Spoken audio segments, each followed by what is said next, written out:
இப்போது புதிய அறிமுகம் ஆச்சி ஹோட்டல் சாம்பார் 50 கிராம் ரூபாய் 20 மட்டுமே.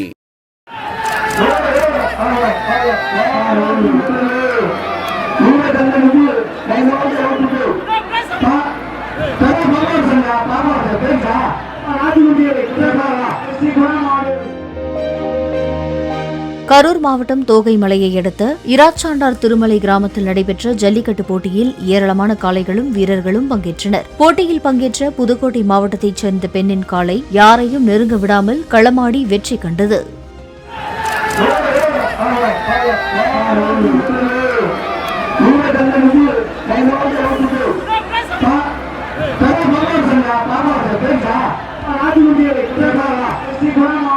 இப்போது புதிய அறிமுகம் ஆச்சி ஹோட்டல் சாம்பார் 50 கிராம் ரூபாய் 20 மட்டுமே.